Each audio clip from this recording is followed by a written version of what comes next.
It's time to accelerate. Hi, I'm your host, Andy Paul. Join me as I host conversations with the leading experts in sales, marketing, sales automation, sales process, leadership, management, training, coaching, any resource that I believe to help you accelerate the growth of your sales, your business, and most importantly, you. Hello, and welcome to the show. I couldn't be more amped up today to talk with my guest. Joining me is Mark Hunter, the Sales Hunter. As I said, one of the greatest names in sales. He's a speaker, sales trainer, and author of a book called High Profit Selling, which is a great book about how to sell at full price. Now, Mark is turning his attention to prospecting. This is an area of sales that, according to most research, is still the number one problem area for salespeople. Despite all the tools and technologies and books that have been introduced to help with this task, this most fundamental sales requirement, prospecting, is for most companies and sales organizations still the most problematic part of their selling process. So Mark is here to share with us today his ideas for how sales teams can get unstuck and successfully rev up their proactive outbound prospecting. Mark, welcome to the show. Hey, thank you for having me on. Looking forward to it. So you've been on the show before, but for those people who didn't hear your first episode, so please tell us a little bit about yourself, a little bit of your background. Well, my last name is Hunter, and I tell you what, I thank my parents for that. What a great last name. Yeah. Anyway, hey, got into this, 15, 16 years ago when I walked out of corporate America. I'd been in corporate America for about 16 years. So, yeah, I'm old. And I was going to say, walked out or thrown out? No, I walked out. You know what? I was even so stupid, I didn't even negotiate to get a package on the way out the door. That was how stupid I was. Anyway, and left a great corporate, position, but just didn't want to grow old being stuck in corporate America. So this was about, 1998 is when I left. And really began doing a lot of consulting at that point in time, which then kind of morphed into a lot of training, which now really kind of morphs into just primarily speaking. I do a ton of speaking, and then of course writing. I do a ton of writing. Wrote the book High Profit Selling, and new book coming out. Maybe we'll have a chance to talk about that one. Oh, we are, yes. Yeah, but anyway, I just get a chance heading to Australia here in the Q2. And then doing London later in Q2. We're kind of all over the place, having fun. That's really what it's all about. I'm absolutely having fun, helping people, because I was a reluctant salesperson. Let me take a step back. I did not get into sales because I wanted to. That was the last profession I wanted to get into.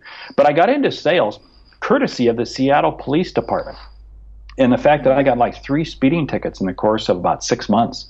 And ultimately what happened was my car insurance got so high that I needed to get a job that supplied me with a company car. This was right after I got out of college. And this was before they did background checks. I never would have gotten that sales job today. But anyway, the options were taxi cab driver, bread truck driver, or salesperson. And I chose the latter, and that's how I wound up in sales. Well, I think it's an accident. Yeah. Most salespeople are accidental salespeople. Yeah, and you know what? It's been absolutely fun. I love sales more now than ever, because it is truly it's that profession where you get to really impact and influence people. The job of a salesperson is the same thing as the job of a leader. It's to help people see and achieve things they didn't think were possible. That jazzes me. I know that jazzes you. Mm-hmm. Yeah, I mean, that was a guest I spoke to a couple weeks ago. Tom Ziegler said, you're selling hope. Yes, yeah. I'd like to think that I'm more than just selling hope. I'd like to think that I'm selling successful outcomes. Oh, sure. But I mean, it's aspirational for people. That's what I was talking about. It's not just a wish. It's as you're selling the promise that things are going to be better. Without a doubt, yeah. I'm wishing for that BMW 7 Series. No. Anyway. You probably have 2 of those already. We won't discuss what's in the garage. Well, okay. I was going to say, you can tell us what's in your garage. I mean, people want to know. I mean, you're successful in your field. You live in your neighbors with Warren Buffett. Yeah, Warren lives right down the street from me. And what's in your garage? I bet you have a fancier car than he does. I actually, you know what? I might. I've got 2 Acuras in there. I know he drives a new Cadillac, and so I'm not. But no, I've got 2 Acuras in there, and all right, love it. Yeah. In Omaha, Nebraska. So I mean, right, for anybody who doesn't know where Warren Buffett lives, it's Omaha, Nebraska. And by the way, the town is so small that everyone lives down the street from Warren. Okay? One way or another, right? That's right. All right. So let's talk about prospecting. That's how I kicked off the show, talking about prospecting. So I guess here's really maybe a difficult question for you in some respects, but really hasn't prospecting split into 2 distinct disciplines? And we've got our sales development reps. So, the inside sales model driving the sales development reps. Then you still have full cycle sales reps that, do the whole soup to nuts sales process from prospecting to closing. And isn't prospecting different for these 2? Well, it is different, but it's still the same thing. How do I find that motivated buyer? And, one of the pieces that I like to look at, and one of the examples I like to use is, one of the reasons, and we got to go to the end. The end result is I want to have customers that I can close. I want to have prospects that I can close, turn into customers. And one of the big challenges we have is that salespeople have a hard time finding prospects. They do. So this is why we've created this bipolar type of sales philosophy. We have these people who go out and develop leads and source leads. We have social media. We have all these different things out there. And then, like you said, we have those full service people that do everything. So we have sales has never been as dysfunctional. And I say that from a positive manner because that means we're really starting to understand how the process works. But it comes back to this whole thing that if I'm Nordstrom's, I can't go out and prospect Walmart shoppers because I can't take a Walmart shopper and make them a Nordstrom customer. It just isn't going to happen. And one of the biggest problems I think we have in sales is that we start off attracting the wrong person. We start off chasing the wrong person. And no wonder closure rates are so low. No wonder there's such a unhappiness amongst the customer side of the equation because they're having to deal with salespeople that they shouldn't really be having to deal with. Well, so, okay. But if you take in the case of the sales development reps, one of the real evolutions we're seeing is that, they're doing a much better job of identifying who the ideal customer profile is and generating or creating lists, if you will, either through social media or whatever, to give the SDRs to call. Right. Yeah.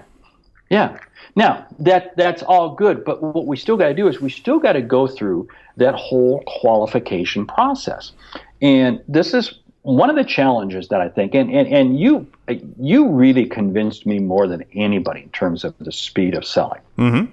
And I remember when you and I first met, I was probably on a little slower train. I said, hey, I don't want to rush the sale because I want to capture the full sale. You were really speed of sale. And I've really come around to, finally understand that Andy Paul was the smart person in the room. Anyway, because well, thank you. Everybody listening to the show, write that down. Come back. Oh, I'm dead serious on this because here's what it is: the speed of the sale, and where we get hung up is that we don't qualify the prospect efficiently and effectively.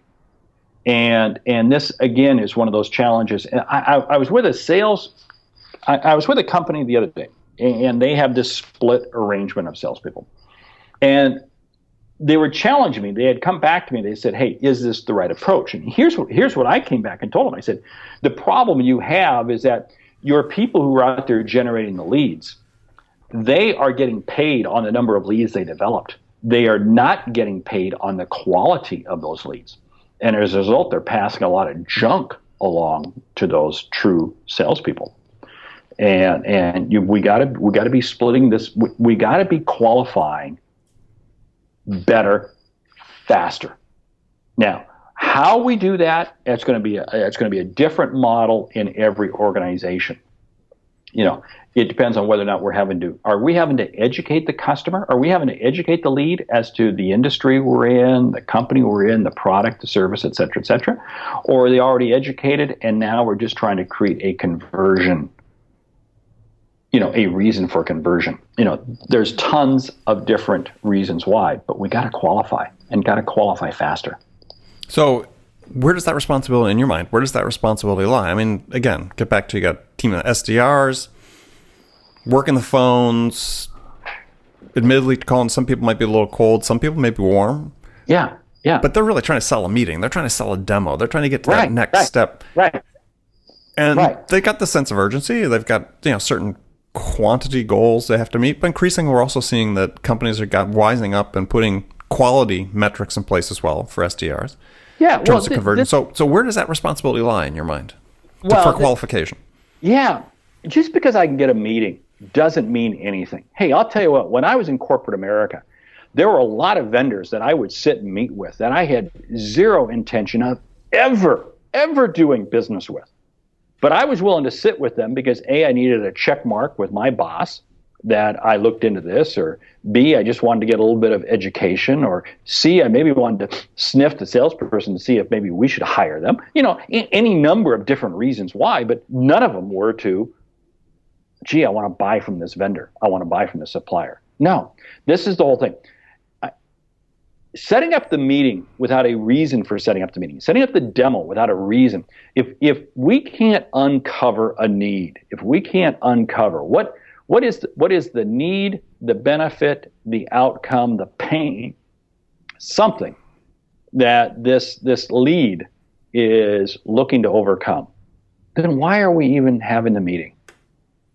I mean, I got to be candid now. Could I throw some potential leads out by accident with this type of approach? Yeah. Oh, yeah.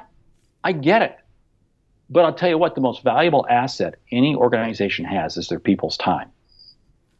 And this gets in the craw of some people. I know this gets in the craw of people. But my whole argument is I want to make sure that every moment of the day is productive time spent by each one of my employees. If I'm an independent salesperson, I want to make sure that this is why I jump on a lot of salespeople for spending too much time on social media. Social media is great. Hey, I love it. I spend time out there. But I'll tell you what, in fact, it's funny. I just had a fascinating conversation. And, well, I'll go ahead and mention her name, Jill Conrath. Sure. Jill and I are good friends. We chat back and forth a lot. And I happened to be out on LinkedIn this morning. Ooh, social media. And I noticed that Michael Hyatt had 14,000 followers. And that was kind of funny because Jill is just about ready to flip over 100,000 followers. So I sent her an email. I said, who would win the social media war? Jill Conrath versus Michael Hyatt. And she popped me back a note and says, where are you going with this? And I popped her back a note and said, hey, you got 6 times the number of followers as Michael Hyatt. You win. Boom. She sent me back, yeah, but he does a better job monetizing. So I sent her back a note. I said, yeah, but isn't it amazing how people get hung up and love the social media numbers, but you can't eat them? And yeah, that's the whole thing. Okay, I'm going down a little bit of a tangent here, and I apologize, but we can create these wonderful tribes, we can create these wonderful followings, but it doesn't put food on the table unless you truly monetize it. So I gotta find a way to move these people through, and ultimately have them giving me, I'm gonna be greedy. I want you to give me money. Then I'm gonna really love you. So let's get back to the key question we were just talking about. Yeah, we got totally sidetracked. Oh, that's okay. It's your show. Go where you want. So it's your show. So who should be qualifying these leads? And I have a different answer. I think that maybe that is different from what most people think. Is qualification. You may have these SDRs. They're out making calls. As I said, we know there's pressure on them from a quantity standpoint. Increasingly now we're wanting to inject some quality into that, but qualification really is going to take place in 2 stages, right? I mean, there's only so much qualification the SDR can do, right?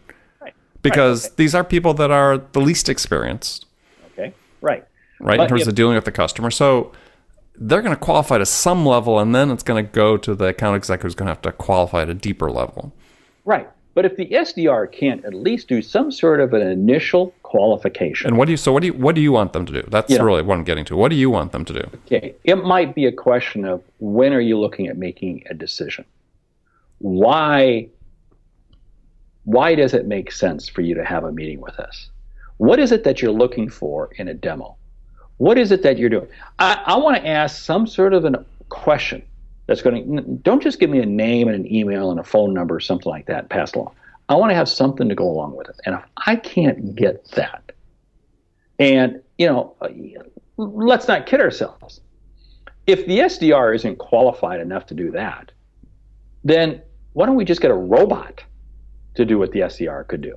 I mean, really, if you think about it. I mean, some people have advocated that. Right, that's what I mean. They're saying that if we can't skill up our SDRs, if we can't make them more, what do we need them for? Right, more competent in asking the right questions, and not just robotically asking them, but actually asking them and understanding the context of the answers.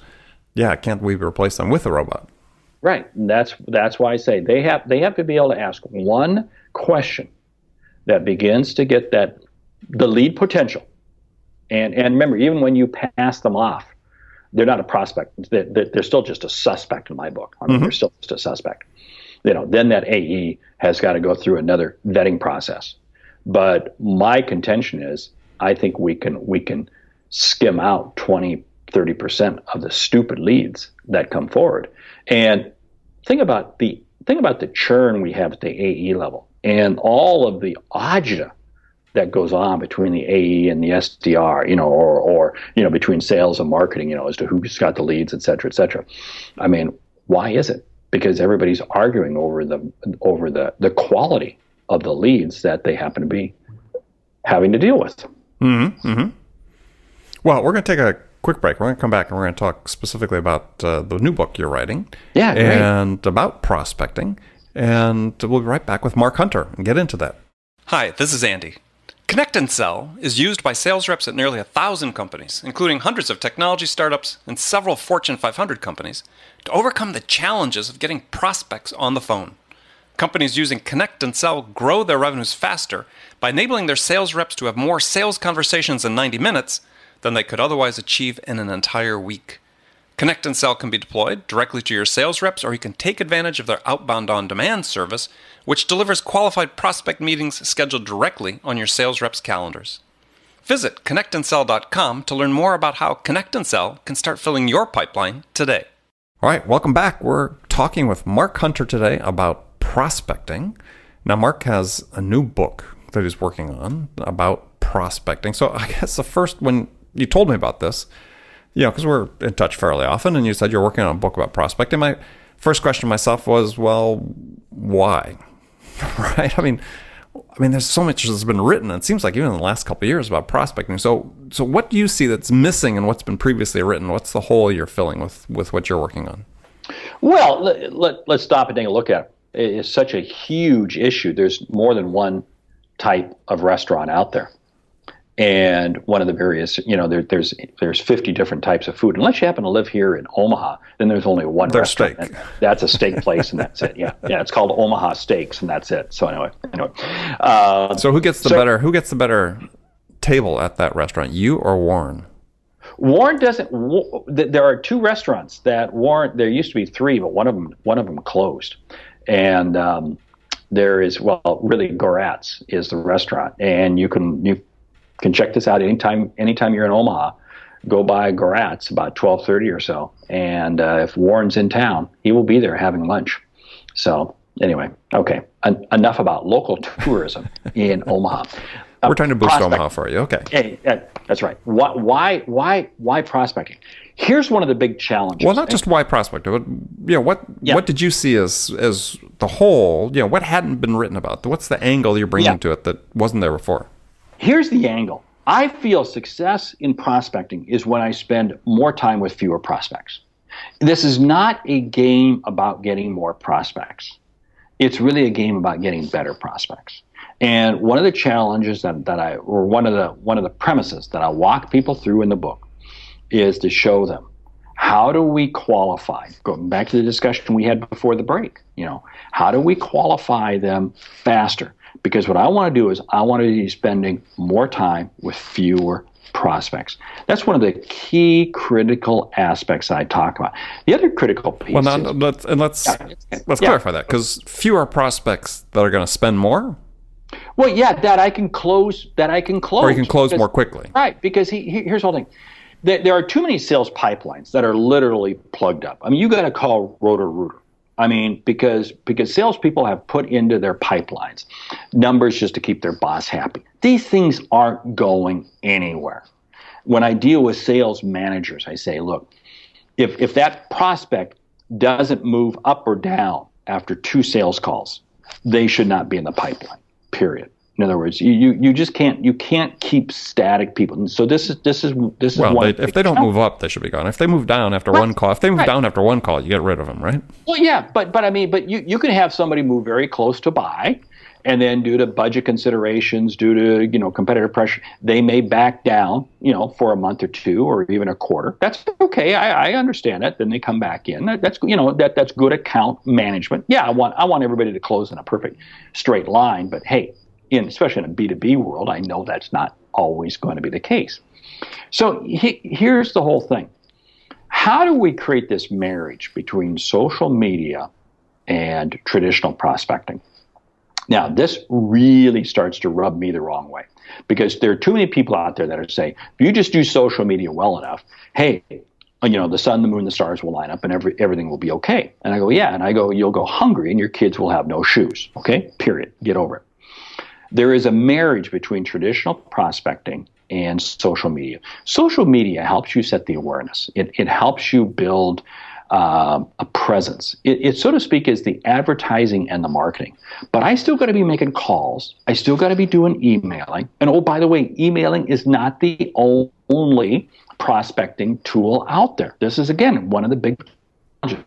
Pick up the phone, people. Oh, well, nobody answers the phone. Yeah, but you know what? If I leave a good voicemail message, people will listen to it, but they won't call me back. I know. I totally understand that.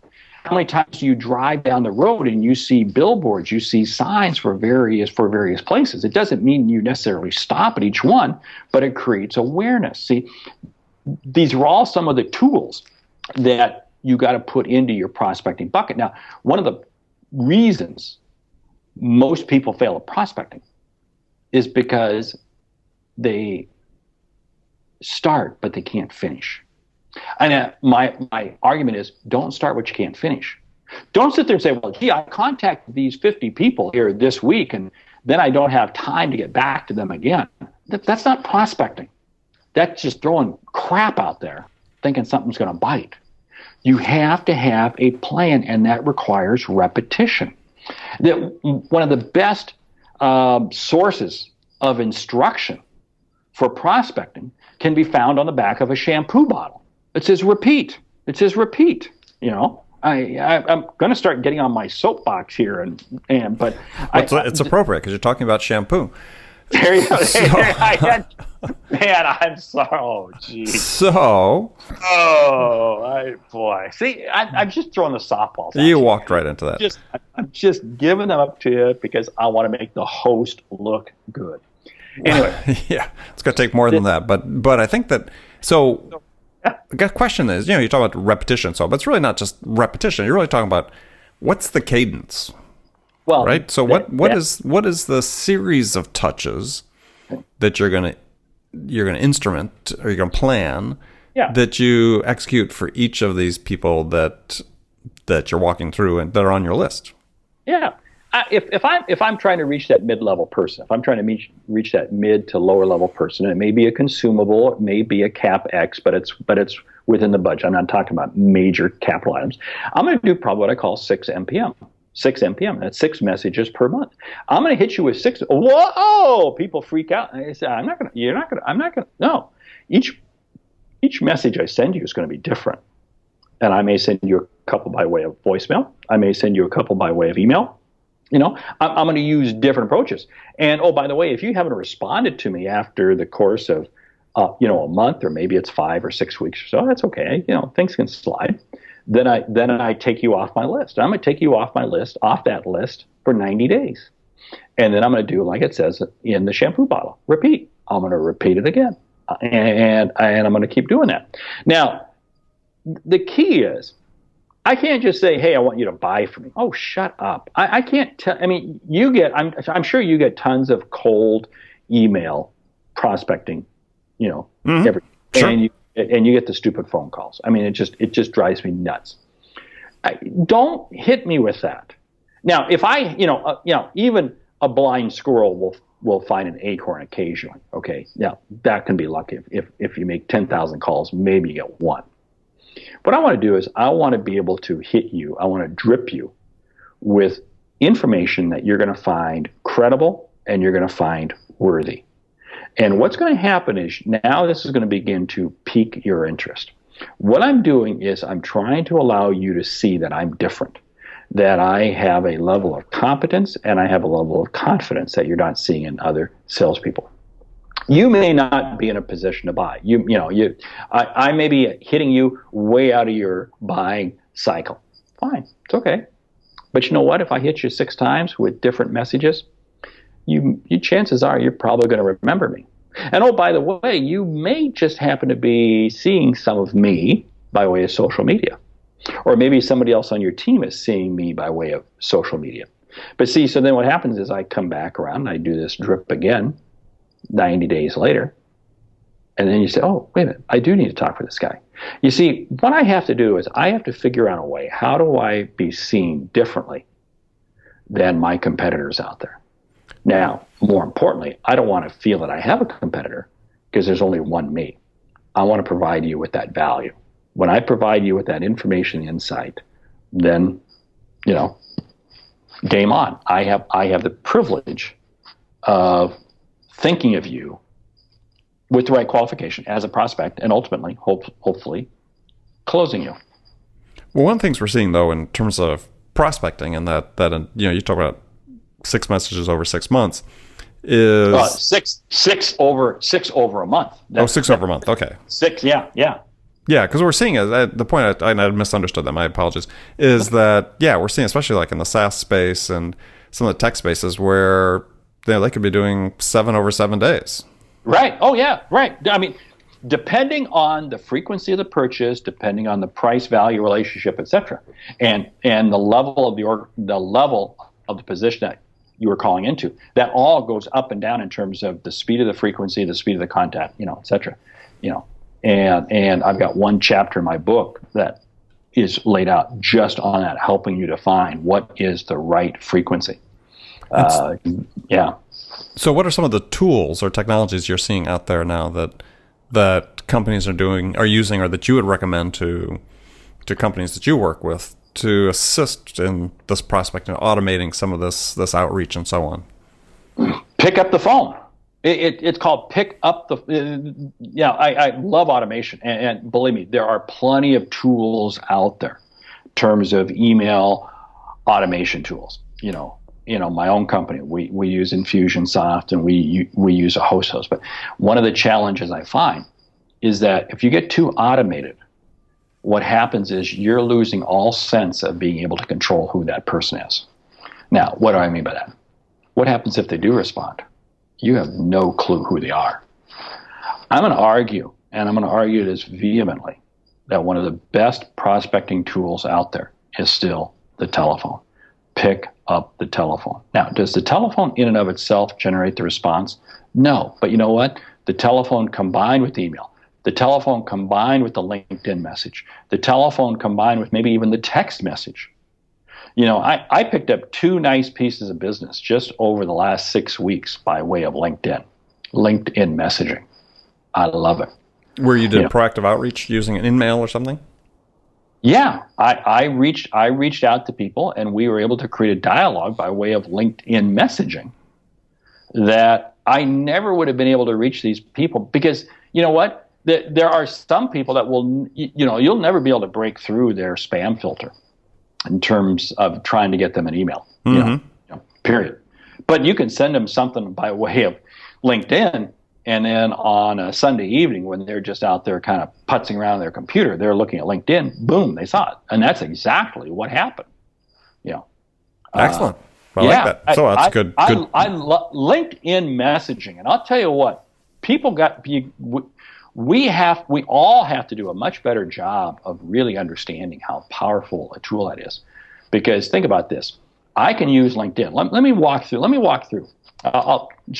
One of the things that I do every day, I post something new on LinkedIn every day. Now, what I post on LinkedIn may be nothing more than an article that I'm pushing over to LinkedIn from Inc. or from Forbes or from Business Insider or any of those publications I oh, wow, that's great. I'm going to put that on LinkedIn. Now, what is this doing? This is allowing my LinkedIn tribe to see my level of thinking. It puts me into their feeds. But then what happens is I'm beginning to say, hey, who's connecting with me? Who's looking at my profile? Oh, you know what? Wait a minute. Oh, this is something there. Here is somebody who looked at my profile. And of course, I do a lot of speaking. And this is how one of these leads came about. There was a couple people from a particular company who, wait a minute, why are they looking at my profile? So I went out and found a much more senior level person. Wasn't the true buyer, wasn't that VP of sales, that CEO, but it was I could tell that this is probably somebody who reports to that person. And I popped them a LinkedIn message. And I just shared with them a couple of insights. And boom, they got back to me. I popped them back. They got back to me. I popped them a link. Hey, take a look at this. And yeah, nice piece of business. I mean, believe me, this is how you use social media. We have a tendency. I feel like we've been raised as a sales community to treat social media as this push tool, push and mass. Tweet, retweet, this, and I think it's a great one-on-one tool. And what I just shared with you was a great way to use one-on-one. I had a person reach out to me by way of Twitter. Sure, I've had that, and that's great. That's great, and that's a great message, and it's interesting. But this happens to be a person in Europe, and we subsequently had a Skype call, and we've done some other stuff, and I'm just waiting for her to get back in touch with me. But yeah, it's we got to take social media and make it the individual media. All right. Great advice. Well, we're sort of running out of time here. So I've just got a couple sort of quick questions for you. Rapid fire question. You give me one word answers, or you can elaborate as much as you wish. So first one here is what's the most effective tool other than the phone that you use in your own prospecting? And I think you maybe answer that with LinkedIn. LinkedIn. Okay. So is cold calling dead? Cold calling is dead. And I'm going to give you more than one word. Yes, cold calling is dead. It's informed calling. There's no reason why you can't make at least an informed call. There's so much information out there on the web. So do a little research before you make your call. Do some research, right. All right. So besides your book that's going to be coming out here shortly about prospecting, what's one other book about prospecting that salespeople should read? Well, Amp Your Sales by Andy Paul. No. I talk about qualification. I don't really talk about prospecting per se. I'm just trying to show you some love, man. Fanatical Prospecting by Jeb Blunt. Okay. Great book, came out in the late summer 15. Okay. What's an ideal mix for a small, mid-sized business? What's an ideal mix of inbound versus outbound lead gen? Well, ideal it'd be 100% inbound, but that's not going to happen. I don't want to put any more stress on. Wow, that's a hard one because every industry is so different. And again, am I dealing with an industry where I'm well known, it's a developed industry, or I'm having to educate? If I'm having to educate, I'm going to be much more outbound focused. Okay, good. All right. Well, I want to thank you for joining me again. My guest has been Mark Hunter. Always love talking with Mark. He's author of a book, High Profit Selling. Soon another book will be coming out in the High Profit series. Can you give us the title? Yeah, High Profit Prospecting. High Profit Prospecting. There you go. So, and Mark, how can people learn more about you? Well, it's the website, thesaleshunter.com. Thesaleshunter.com. And hey, you can check me out on Twitter, LinkedIn, Facebook. I'm all over social media. But I think by now you realize that social media is just one of the prospecting tools. It's not the prospecting tool. But anyway, thesaleshunter.com. Love to connect with you. Okay, excellent. So remember, friends, make it a part of your day, every day, to deliberately learn something new to help you accelerate your success. Subscribing to this podcast is an easy way to do that, because then you'll make sure you don't miss any of our conversations with top business experts like our guest today, Mark Hunter, who shared his expertise about how to accelerate the growth of your business. So thanks for joining us. And until next time, this is Andy Paul. Good selling, everyone. Thanks for listening to the show. If you like what you heard and want to make sure you don't miss any upcoming episodes, please subscribe to this podcast on iTunes or Stitcher.com. For more information about today's guest, visit my website at andypaul.com.